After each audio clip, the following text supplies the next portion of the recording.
Hello and welcome back to my YouTube channel. So yesterday हमने thermal properties of matter को cover कर लिया था। Today we gonna proceed with the questions. छोटा session होगा क्योंकि नंबर ऑफ क्वेश्चंस कम है, टॉपिक कम है। विल ट्राई टू जब मेन एमसीक्यूज पे आएंगे तो हम ज़्यादा क्वेश्चंस को करेंगे। टिल देन प्रैक्टिस के लिए इतने क्वेश्चंस काफ़ी हैं। जितने क्वेश्चंस मुझे मिले मैं आपके लिए लेके आया हूँ, ठीक है। तो चलिए, अब प्लीज़ आपको मैं ये बता रहा हूँ, आप ये मत सोचिएगा कि क्वेश्चंस कम करवा रहा हूँ या चैप्टर्स का वीडियो कम आ रहे हैं। एज आई ऑलरेडी मेंशन, ये चैप्टर्स छोटे हैं, इसमें इतना ही होगा। जब हम एमसीक्यू सीरीज करेंगे, देखिए जैसे थर्मोडायनामिक्स आएगा, वीडियोस फिर से बड़े हो जाएंगे। एसएचएम आएगा, वीडियो बहुत बड़ा होगा। वेव्स आएगा तो और बड़ा होगा। तो आप समझिए, अब जो चैप्टर की रिक्वायरमेंट है, जितना चैप्टर में चीज़ें गिवन है, उसके अकॉर्डिंगली हम क्वेश्चन को करेंगे, उससे ज़्यादा हम करेंगे नहीं, ठीक है। तो चलिए, without wasting any more time, हम अपना जो है पहले क्वेश्चन को सॉल्व करते हैं। देखिए, पहले क्वेश्चन में आपको क्या गिवन है और क्या चीज़ें आपको कैलकुलेट करनी। देखिए, आपको कह रहा है the graph between two temperature scales A and be shown in the figure the between the upper and fixed point and lower fixed point there are 150 equal division on a scale A and 100 division on scale B. Okay, done. कोई दिक्कत नहीं है, ठीक है। On scale A and scale B, okay. The relationship of conversion, आपको क्या है, relationship of conversion of scale निकालना है और आपको नंबर ऑफ डिविजन की जो विधि है 150 गिवन है, ठीक है। अब आपको समझना पड़ेगा, आपको क्या करना है, स्केल निकालना है, ठीक है। तो आपको ये चीज समझनी है। देखिए, अगर हम स्केल को बहुत ध्यान से देखें, इस पूरे टेम्परेचर स्केल को अगर हम ध्यान से देखें, तो हम एक बात नोटिस कर पा रहे हैं, ठीक है। क्या नोटिस कर पा रहे हैं? अगर इसको हम लिखें, यहाँ पे लिखना शुरू करते हैं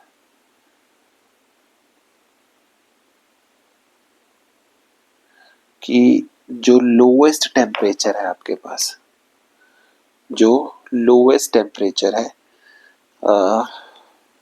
इसको आप ए मान लीजिए। यहाँ पे ए की तरफ को होगा और ये है बी, ठीक है। तो लोएस्ट टेम्परेचर जो है,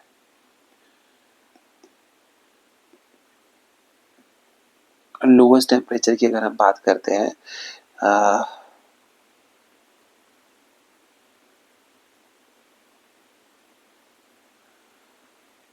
या फिर हम कह सकते हैं lowest fixed point,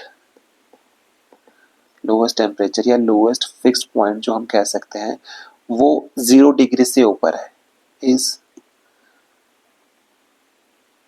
higher than 0 degree ए। अब ए का मतलब क्या है? देखिए, जब सेल्सियस स्केल होता है तो आप 0 डिग्री सेल्सियस बोलते हैं। जब फ़ारेनहाइट स्केल होता है 0 डिग्री फ़ारेनहाइट बोलते हो। केल्विन स्केल होता है केल होता है। यहाँ पे जो स्केल है वहाँ पे है ए, तो ए की यूनिट्स हम वो लेके चलेंगे। क्लियर होगी बात को? एंड हाईएस्ट टेम्परेचर कितना है? हाईएस्ट टेम्परेचर आपको देखने को मिल रहा है कितना, 180 degree times of A. I hope ये बात क्लियर हुई। सिमिलरली स्केल बी के लिए, सिमिलरली स्केल बी की अगर हम बात करते हैं तो आपको क्या देखने को मिलता है? आपको ये देखने को मिलता है हाईएस्ट कितना है स्केल बी के लिए? हाईएस्ट है आपका 100 degree B and the lowest is 0 degree B, ठीक है। आई होप ये बात आपके लिए क्लियर हुई, ठीक है। तो बस फिर क्वेश्चन सॉल्व हो गया। अब आपको वो रिलेशन तो पता ही है टेम्परेचर कन्वर्जन का। तो वहां पे टी सी होता है, तो इसका लोएस्ट क्या है, 30 over 150 is equal to T B minus 0 over 100 which is equal to T B over 100। ये आपका रिक्वायर्ड आंसर है। इससे कुछ नहीं है, सिर्फ कन्वर्जन है। आप ऐसे एक दो क्वेश्चंस करेंगे, आपका हो जाएगा। नहीं समझ में आएगा तो प्लीज आप मुझसे पूछिएगा, मैं आपको ये बता दूंगा, ठीक है। इसका जो फॉर्मूला होता है वो क्या होता है, बेसिकली जो हमने कहते हैं टी सी माइनस 0 करके किया था, याद कीजिए आप।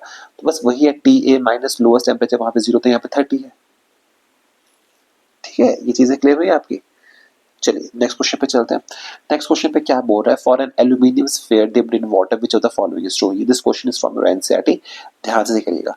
buoyancy will be less in water at 0 degree Celsius than at 4 degree Celsius. Buoyancy will be more in water at 0 degree Celsius than at 4 degree Celsius. Buoyancy will be 0 degree Celsius same as 4 degree Celsius, maybe more or maybe less depending upon the radius of sphere। ये बात कर रहा है radius पे depend कर। देखिए, पहली बात आपको ये समझनी पड़ेगी कि buoyancy जो लगेगी वो होगी किसके बराबर, वो होगी आपकी v रो g के बराबर। पॉइंट नंबर 1, इसका मतलब ये हुआ कि f is proportional to rho, density के प्रोपोर्शनल है। और आपको ये पता होना चाहिए कि density of water at 0 degree Celsius is less than density of water at 4 degree Celsius. इसका मतलब ये हुआ कि जो आपकी बॉयंट फोर्स है एट 0 डिग्री सेल्सियस जो होगी वो लेस देन होगी 4 डिग्री सेल्सियस के। Then in 4 degree Celsius answer आपका ए हो जाएगा। आई होप ये पता आपके लिए क्लियर हुई। ठीक है, चलिए नेक्स्ट क्वेश्चन को फॉलो करते हैं। नेक्स्ट क्वेश्चन क्या है आपके पास? The radius of a metal in a the radius of a metal at a room temperature T is R, okay, then and the coefficient of linear expansion of metal is given है आपके पास। the coefficient of linear expansion is alpha. The sphere is heated by a little temperature delta T so that the new temperature is T plus delta T, okay. The increase in volume of the sphere, आपको increase in volume of sphere निकालना। coefficient दिया है alpha, आपको temperature difference दिया है delta T का, इसके साथ आपको नया temperature T plus delta T हो चुका है। टेम्परेचर दिया है, आपको रेडियस दिया है, आपको क्या निकालना है? Increase in volume of sphere निकालना है। ठीक है, तो आपको ये पता है कि जब यहाँ पे क्या चीज आपको गिवन है, यहाँ पे आपको ये पता है कि आपको volume of sphere of radius कितना है, ऑफ रेडियस कितना है आपको आर, एट टेम्परेचर टी कितना होगा, v is equal to 4/3 pi R का क्यूब, ये आपको गिवन है। ठीक है, अब आपको बताना है इंक्रीज इन वॉल्यूम, तो increase in volume of sphere with rise in temperature will be given by कौन सा, delta v is equal to gamma v delta t। ये आ गया v is equal to v naught 1 plus alpha delta t से। आई hope ये बात आपके लिए क्लियर हुई होगी। ठीक है, और आपको ये भी पता है जब ये सब वैल्यूज आपके पास आ गई तो डेल्टा v की वैल्यू आपके पास कितनी आएगी, 3 अल्फा, क्योंकि आपने वो रिलेशन कैलकुलेट किया था ना, रिलेशनशिप बिटवीन डिफरेंट क्वांटिटीज के बीच में। तो आपको गामा चाहिए था, गामा को आप अल्फा की फॉर्म में लिख सकते हो, गामा क्या होता है 3 टाइम्स ऑफ अल्फा होता है। ठीक है, तो ये चीज आपको पता ही है पहले से, तो ये कर लेंगे। उसके बाद क्या है, गामा की वैल्यू को आपने सब्स्टिट्यूट कर दिया। आप वॉल्यूम कितना है आपका 4/3 pi r cube, 4/3 pi R का क्यूब, और डेल्टा टी आपका ये है, 3 से 3 चला जाएगा, तो डेल्टा वी कितना आ रहा है आपका 4 pi r cube alpha delta t by 3 से 3 कैंसिल कर, तो 4 pi r cube alpha delta t, यानी कि सी आपका आंसर होगा। क्लियर होगी बात इतनी सी? ठीक है, चलिए नेक्स्ट क्वेश्चन पे चलते हैं। A sphere, a cube and a thin circular plate have the same mass, सबके मासेस क्या है, सेम है, and are made of the same material, okay done. All of them are heated to the same temperature, the rate of cooling, सबको अगर मैं same temperature पे heat कर रहा हूँ तो रेट ऑफ कूलिंग जो है आपको बताना है किसका मैक्सिमम होगा और किसका मिनिमम होगा। ठीक है, तो आपको ये समझना पड़ेगा, आपको एक चीज यहाँ पे क्लियर होनी पड़ेगी, ये बेसिक कॉमन सेंस भी है और बचपन से हम पढ़ते आ रहे हैं, जिसका आपको ध्यान रखना है कि rate of loss of heat, the rate of loss of heat is proportional to surface area, is proportional to surface area, यानी कि जिसका सरफेस एरिया ज्यादा होगा उसमें क्या होगा, उसमें rate of loss of heat ज्यादा होगा, यानी कि उसके कूलिंग रेट क्या होगा, ज्यादा होगा। ठीक है, इसका मतलब ये हुआ सर्कुलर में कूल उसका सरफेस एरिया ज्यादा होता है, यानी कि उसका rate of flow of heat क्या होगा, ज्यादा होगा। तो यानी कि सर्कल के केस में वो मैक्सिमम होगा और स्फीयर के केस में वो क्या होगा, लोवेस्ट होगा। सॉरी, प्लेट के केस में वो जो आपकी हाँ, मतलब आपको रेट ऑफ कूलिंग बताना ना, तो सरफेस एरिया मिनिमम किसका होगा, स्फीयर का। तो आंसर क्या हो जाएगा इसका, आंसर हो जाएगा इसका C, maximum for plate and minimum for sphere. ठीक है, तो ये हो जाएगा आपका आंसर सी। ठीक है, चलिए नेक्स्ट क्वेश्चन पे चलते हैं। नेक्स्ट क्वेश्चन क्या बोल रहा है, an ideal gas expands at Pt square is equal to constant, remember this thing, this is your PYQ। बहुत अच्छा क्वेश्चन है। ठीक है, PYQ है ये आपका। तो क्वेश्चन में क्या कह रहा है आपको, the N ideal gas is such that, क्या कह रहा है क्वेश्चन में कि आइडियल गैस इस तरह से है कि जिसमें Pt square is equal to a constant है। ठीक है, कोई दिक्कत नहीं है। आपको कह रहा है the coefficient of volumetric expansion, यानी कि you have to calculate the value of gamma. तो क्वेश्चन तो इजी है, कोई दिक्कत नहीं है। देखिए आपको पता है कि PV is equal to nRT होता है, आई होप ये बात आपको पता है। ठीक है, इसका मतलब ये हुआ कि P is equal to nRT over V होगा। इसको मान लीजिए आप इक्वेशन नंबर 1। अब आपको ये पता है कि जब गैस एक्सपैंड कर रही है तो आपको रिलेशन क्या गिवन है, Pt square is equal to a constant. इसका मतलब ये हुआ कि nRT over V into T square क्या है, वो वैल्यूज क्या है आपकी, कांस्टेंट है। इसका मतलब ये हुआ कि टी क्यूब जो है वो प्रोपोर्शनल है V के, तो यानी कि T cube is equal to K भी हम रख सकते हैं।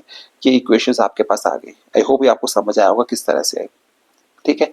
अब मुझे निकालना है volumetric expansion, remember this thing, हमें निकालना है वॉल्यूमेट्रिक एक्सपेंशन। अगर मुझे वॉल्यूमेट्रिक एक्सपेंशन निकालना है तो पहले मुझे वॉल्यूमेट्रिक एक्सपेंशन का फॉर्मूला पता होना चाहिए। तो मुझे ये बात पता है कि जो वॉल्यूमेट्रिक एक्सपेंशन होती है गामा, उसको हम लिख सकते हैं as 1/v into dv/dt। Please make sure ये फॉर्मूला आप अपने बुक्स में नोट कर ले, पेन उसमें नोट्स कर ले। यानी कि मुझे पहले dv/dt चाहिए यहाँ पे, ठीक है। तो मुझे ये इक्वेशन मिल गई, t cube is equal to KV. मैं क्या करूंगा, इस इक्वेशन को डिफरेंशिएट करूंगा। The moment I start to differentiate this equation, our results gonna come out as 3t square k dv/dt। ठीक है। अगर मैं इस पूरी इक्वेशन को इक्वेशन नंबर 1 से डिवाइड कर दूं, T cube is equal to K V है ये इक्वेशन जो है, इसको मान लेते हैं हम इक्वेशन नंबर 1 2 सॉरी। अगर मैं इस इक्वेशन को 2 से डिवाइड कर दूं तो मेरे पास क्या हो जाएगा, क्या निकल के आएगा, डिवाइडिंग बाय 2, तो मेरे पास निकल के आएगा 3/t is equal to 1/v into dv/dt। Therefore values को हम यहाँ सब्स्टिट्यूट करेंगे, finally giving the answer of gamma is equal to 3/t। Finally answer 3/t। ये आपका PYQ है, इस चीज का ध्यान रखिएगा। और काफी पुराना PYQ है तो उसकी प्रोबेबिलिटी बहुत हाई है पेपर में आने की। ठीक है, नेक्स्ट क्वेश्चन पे चलते हैं।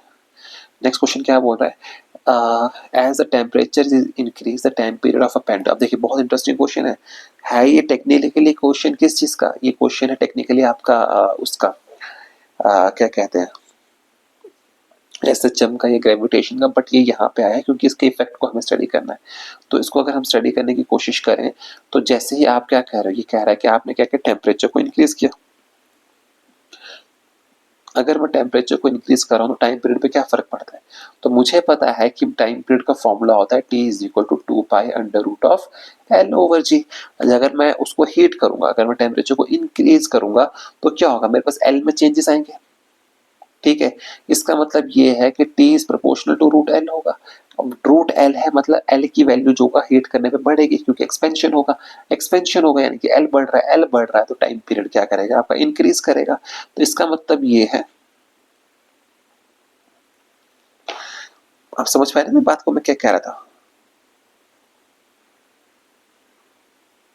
तो इसका टाइम पीरियड क्या करेगा, वो इंक्रीज करेगा क्योंकि उसकी इफेक्टिव लेंथ क्या करेगी, वो भी इंक्रीज कर रही है। ठीक है, वो भी इंक्रीज कर रही है, इस बात को समझना पड़ेगा।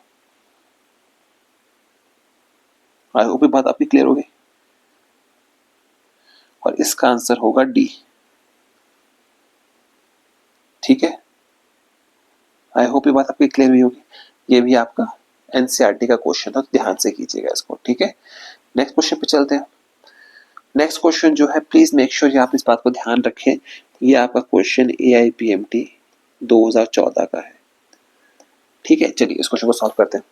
ये कह रहा है steam eight 100 degree Celsius is passed into 20 grams of water at 10 degree Celsius. When the water acquires a temperature of 80 degree Celsius, the mass of water present will be। जब आपको क्या कह रहा है, स्टीम है आपकी 100 डिग्री सेल्सियस पे, उसको पास कर रहे हो 20 grams of water पे 10 डिग्री सेल्सियस पे, the water acquires a temperature of 80 degree Celsius and the mass of the water present will be। कितना होगा आपको ये क्वेश्चन निकालना है। अब ये क्वेश्चन है आपका PMT का। ठीक है, तो चलिए हम इस क्वेश्चन को सॉल्व करते हैं। क्वेश्चन ये बहुत इजी है, आपको मैंने कहा ना थ्योरी आपको पता है तो आप कर सकते हो। ठीक है, अब आपको ये पता है, आपको निकालना क्या है इस क्वेश्चन में, the mass of the water, the mass of the water निकालना। आप जितनी हीट सप्लाई कर रहे हो वो एक कोई गेन कर रहा है। तो इस पूरे क्वेश्चन को सॉल्व करने का आपका तरीका ही ये होना चाहिए कि आपको ये पता होना चाहिए कि heat gained by water, heat gained by water is equal to, आपको समझनी पड़ेगी बात, heat gain by water is equal to heat gain by steam. क्योंकि आपने उसको वाटर में डाला है ना, तो स्टीम अपनी हीट को लूज करेगा। तो बस फिर क्वेश्चन सॉल्व हो गया, हीट गेन बाय वाटर। अगर आपको ये चीज पता है, इसमें अगर हम वॉल्यूम फॉर्मूलाज में अगर आप चीजों को सब्स्टिट्यूट करें तो आपके पास वैल्यू निकल के आएगी 20 into 1 into 80 minus 10 is equal to m into 540 plus m into 1 into 100 minus 80। सारी वैल्यूज गिवन है, ठीक है ना। आई होप ये बात आपको क्लियर हुई। बस अब इस क्वेश्चन को हम सॉल्व करेंगे finally to get the answer of m is equal to 2.5 grams. इतना मास कन्वर्ट हो रहा है तो therefore total mass of water कितना होगा, टोटल मास ऑफ वाटर कितना हो जाएगा, वो हो जाएगा आपका 20 plus 2.5 is equal to 22.5 grams. तो यानी कि आंसर आपका हो जाएगा डी। 20 ग्राम को पहले से गिवन है। ठीक है, आई होप ये बात आपकी क्लियर हुई होगी। चलिए नेक्स्ट क्वेश्चन पे चलते हैं। नेक्स्ट क्वेश्चन में क्या कह रहा है कि when the temperature of the rod is increasing from T plus delta T, the temperature of the rod is increasing from T से T plus delta T पे आप merge कर रहे हो। ठीक है, जब आप T से T delta T पे पहुंच रहे हो, आप ये देखो तो moment of inertia of the rod जो है वो इंक्रीज कर रहा है I प्लस डेल्टा। सोच लीजिए कहाँ मोमेंट ऑफ इनर्शिया हमने कब पढ़ा था और कहाँ पे जाके वो चीज़ रिलेट हो रही है। इसलिए फिजिक्स विदाउट प्रैक्टिस आपको नहीं आएगी। मेक श्योर आप खूब सारी प्रैक्टिस कीजिए। ठीक है, इस चीज़ का ध्यान हुआ। तो क्वेश्चन में समझ पा रहे हो कौन सी हमने कब पढ़ी था, वो चीज कहाँ रिलेट हो रही है आगे। ठीक है, चलिए आगे कंटिन्यू करते हैं। The coefficient of linear expansion is alpha, then we have to calculate the value of delta I over I. तो मुझे ये पता है, इस क्वेश्चन को सॉल्व आप तब तक नहीं कर सकते जब तक आपको moment of inertia of rod नहीं पता है। पर मुझे पता है कि हमें पता है कि जो moment of inertia of rod होता है वो कितना होता है, I is equal to M L square by 12। I किसके बराबर होता है, एम एल स्क्वायर बाय 12 के बराबर होता है। ये बात सबको बात पता है। ठीक है, तो अगर मैं मोमेंट ऑफ इनर्शिया का चेंज निकालूं, डेल्टा आई निकालूं, इसको डिफरेंशिएट करके इक्वेशंस को यूज करके, तो आ जाएगा 1/12 इंटू 2ml/dl। आई होप ये बात आपको क्लियर हुई होगी। दोनों इक्वेशंस को आपस में डिवाइड कर दो। अगर हम दोनों इक्वेशंस को आपस में डिवाइड कर देते हैं तो मेरे पास आके आता है delta I over I is equal to 2 delta L over L. तो यानी कि डेल्टा एल की वैल्यू किसके बराबर हो जाएगी, एल अल्फा डेल्टा टी के बराबर, क्योंकि हम उसको कैलकुलेट करके आ चुके हैं। तो यानी कि delta I over I will be equal to 2 L alpha delta T over L. Equation को सॉल्व करेंगे तो 2 अल्फा डेल्टा टी आपका आंसर आ जाएगा। 2 अल्फा डेल्टा टी आपका आंसर आ जाएगा। ठीक है, चलिए नेक्स्ट क्वेश्चन पे चलते हैं। अब हम नेक्स्ट क्वेश्चन है आपका the amount of heat energy required to raise the temperature। ये क्वेश्चन भी आपका AIPMT का क्वेश्चन है। प्लीज मेक श्योर इसी क्वेश्चन को बहुत अच्छे से करिएगा। The amount of heat energy required to raise the temperature of 1 gram of helium at NTP from T1 Kelvin to T2 Kelvin। Amount of energy required कि आपको temperature को raise करना है फ्रॉम T1 Kelvin से T2 Kelvin तक। T1 Kelvin से T2 Kelvin तक आपको उसको रेज करना है। कैसे करेंगे, हीलियम आपको गिवन है, कोई दिक्कत की बात नहीं है। देखिए आपको गिवन है 1 gram of helium. 1 gram of helium का मतलब नंबर ऑफ मोल्स कितने हो जाएंगे, 1/4। सीवी कितना होता है आपका हीलियम के केस में, वो होता है 3/2 of R. Rise in temperature delta T हो जाएगा आपका T2 माइनस T1। आपको बताना amount of heat required delta Q is equal to NCV delta T. बस वैल्यूज को सब्स्टिट्यूट कीजिए तो डेल्टा क्यू की वैल्यू आपके पास आएगी 3/8 KB NA T2 minus T1। इसको फिर से लिख देता हूँ, delta Q is equal to 3/8 KB NA T2 minus T1। I hope ये बात आपकी क्लियर हुई होगी। ठीक है, चलिए नेक्स्ट क्वेश्चन पे चलते हैं। नेक्स्ट क्वेश्चन आपके पास ये है कि a bimetallic strip is made up of aluminium and steel such that कि alpha AL is greater than alpha of steel और हीटिंग द स्ट्रिप। अब देखिए जब हम स्ट्रिप को हीट करेंगे ना, आपको एक बात का ध्यान रखना पड़ेगा, क्या कि जिसका अल्फा ज्यादा होगा वो ज्यादा एक्सपैंड करेगा। ठीक है, इसका मतलब ये हुआ कि जो ज्यादा एक्सपैंड करेगा वो जल्दी ट्विस्ट करेगा। तो इसका मतलब ये हुआ कि एल्यूमिनियम जल्दी ट्विस्ट करेगा on the concave side, convex side sorry.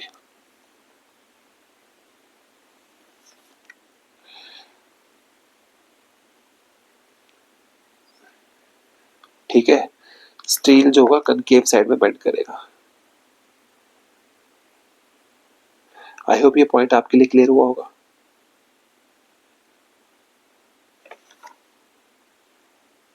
इसका आंसर होगा ये, मतलब जैसे आपके पास ये स्ट्रेट लाइन में ना, क्वेश्चन को समझिए, ये एल्यूमिनियम है, ये स्टील है आपके पास, या फिर अब जो भी है। तो अब आपको ये समझना पड़ेगा कि एल्यूमिनियम ज्यादा बेंड करेगा, तो आपके पास ये जो इक्वेशन आएगी वो इस फॉर्म में आ जाएगी, एल्यूमिनियम और स्टील। आई होप ये बात आपके लिए क्लियर हुई होगी। ठीक है, चलिए नेक्स्ट क्वेश्चन पे चलते हैं। नेक्स्ट क्वेश्चन है बहुत इंटरेस्टिंग क्वेश्चन, और मैं आपको ये बता दूं कि ये क्वेश्चन भी आपका पीवाईक्यू है, ये एक पेपर में क्वेश्चन आ रखा है। ठीक है, ये क्वेश्चन आपका पेपर में आ रखा है, तो इसको बहुत ध्यान से कीजिएगा, इस क्वेश्चन को बहुत ध्यान से समझिएगा। ये कह रहा है कि a faulty thermometer has its fix point marks at 595, the temperature body is 59। आपको करेक्ट टेम्परेचर निकालना है 10 सेल्सियस स्केल में, तो कुछ नहीं है, स्केल्स की कन्वर्जन की बात करते हैं, तो वो क्या होगा, TC minus 0 over 100 will be equal to x minus lower limit जो फॉल्टी की है over upper fixed limit, upper fixed minus lower fixed. बस क्वेश्चन सॉल्व हो गया। टीसी की वैल्यू निकालनी है, TC over 100 is equal to 59 minus 5 over 95 minus 5, this is gonna be 3 by 3, the same plus TC is equal to 300 over 5 is equal to 60 degree Celsius. I hope ये बात आपके लिए क्लियर हुई होगी। ठीक है, तो मैं आपको एक बात फिर से बोल दूं कि आपको ये बात समझनी पड़ेगी कि कैलकुलेशंस आप तभी कर पाओगे जब आपको फॉर्मूला यूज पता होगा, और फॉर्मूला यूज आप तभी कर पाओगे जब थ्योरी पता होगी, और जब आपको ये सब कुछ पता है तो फाइनली चीज जो आपके सक्सेस में आपको हेल्प करेगी वो है प्रैक्टिस। जितनी आप प्रैक्टिस करेंगे आपको उतनी सक्सेस यहाँ पे देखने को मिलेगी, तो इस चीज का प्लीज प्लीज प्लीज आप ध्यान रखिएगा। ठीक है, चलिए नेक्स्ट क्वेश्चन पे चलते हैं। तो नेक्स्ट क्वेश्चन आपको क्या कह रहा है, नेक्स्ट क्वेश्चन आपको ये कह रहा है कि a ball is dropped on a floor from a height of 2 metres, बहुत अच्छा क्वेश्चन है। After the collision it rises to a height of 1.5 metre, okay done. Assume that 40% of the mechanical energy is lost to the thermal energy, कोई दिक्कत नहीं। Into the calculate the rise in temperature of the ball at the collision, बहुत अच्छा question है।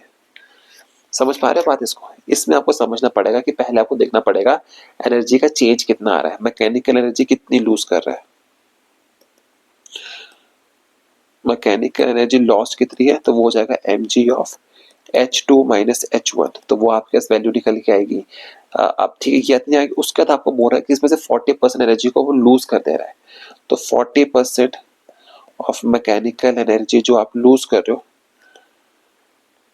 जो उसको आप loose कर रहे हो वो किसके बराबर है, हीट गेन के बराबर है। वो किसके बराबर है, हीट गेन के बराबर है। तो इसका मतलब क्या होगा कि 40 over 100 into mg of H2 minus H1 will be equal to 100 m into delta T। तो ये हो जाएगा delta T equals to 2.5 cross 10 raise to power minus 3 degree Celsius. I hope ये बात आपको समझ में आई होगी। ठीक है, चलिए फिर आज के दिन के आखिरी क्वेश्चन पे चलते हैं। ठीक है, क्या कह रहा है कि रेफ्रिजरेटर है जो कन्वर्ट कर रहा है 50 ग्राम ऑफ वाटर को into 50 degree Celsius into ice at 0 degree Celsius in 1 hour, calculate the quantity of heat remove. आपको बताना कितनी क्वांटिटी ऑफ हीट को आपने रिमूव किया है इसमें से। ठीक है, तो क्वेश्चन की कोई दिक्कत ही नहीं। देखिए आपने क्या किया, जब आपने क्या किया, किसी बॉडी को जो 50 ग्राम्स की बॉडी है उसका टेम्परेचर को आपने 15 डिग्री सेल्सियस से 0 डिग्री सेल्सियस पे किया, तब आपने हीट ड्रॉन कितना है आपका, हीट ड्रॉन होगा आपका delta Q is equal to M C delta T. Delta Q की वैल्यू को अगर हम यहाँ से ध्यान से कैलकुलेट करें तो यह आ जाएगा 1 इंटू 50 इंटू डेल्टा टी कितना है 15 है इसका डेल्टा टी, तो यानी कि वो कितना हो जाएगा 750 कैलोरीज। आई होप ये बात आपके लिए क्लियर हुई होगी। ठीक है, उसके बाद क्या किया आपने, आपने क्या किया 50 gram of water eight 50 degree Celsius into ice. Okay ठीक है, उसके बाद क्या कर रहे हो, 50 ग्राम वाटर को आप आइस में कन्वर्ट कर रहे हो, तो उस केस में आपका जो डेल्टा Q2 आएगा वो कितना आएगा, ml के बराबर आएगा, यानी कि आप स्टीम में कन्वर्ट कर रहे हो ना, 50 into 80 is equal to 4000 calories. इसका मतलब ये हुआ कि डेल्टा Q कितना हो जाएगा 750 प्लस 4000, तो वो आ जाएगा आपका 4750 कैलोरीज। तो हीट रिमूव्ड कितनी है, हीट रिमूव्ड आपकी है 4750, 4750 divided by 60 is equal to 79.2 calories पर मिनट। तो आई होप आपको आज का लेक्चर अच्छा लगा होगा। नो डाउट छोटा था बट हमने क्वेश्चन ज्यादा किए, अच्छे क्वेश्चन किए, क्वालिटी वाले क्वेश्चंस किए, तो मेक श्योर आप इन क्वेश्चंस के बाद फिर से प्रैक्टिस कीजिए। ठीक है, एंड कल या कल परसों तक आपका यूनिट बाइंड अप हो जाएगा। ठीक है, उसके बाद हम फिर से मेन यूनिट्स में आएंगे, एसएचएम एंड जैसे कि थर्मोडायनेमिक्स है, काइनेटिक थ्योरी है, एसएचएम एंड वेव्स। तो अब आपके टोटल बच रहे हैं थर्मोडायनेमिक्स, काइनेटिक थ्योरी एंड दो चार, आप आपके मोस्ट शायद से 5 चैप्टर बच रहे हैं +1 के, एंड आफ्टर दैट उसके बाद हम +2 शुरू कर देंगे, ठीक है। तो मेक श्योर आप क्वेश्चन को सॉल्व करें, and thank you so much इतना साथ देने के लिए। चलिए फिर आगे बढ़ते हैं। Thank you so much. अब कल मिलेंगे आपसे, तब तक के लिए best of luck, and make sure that you like, share and subscribe to my channel. Okay, thank you so much, best of luck, bye bye, take care.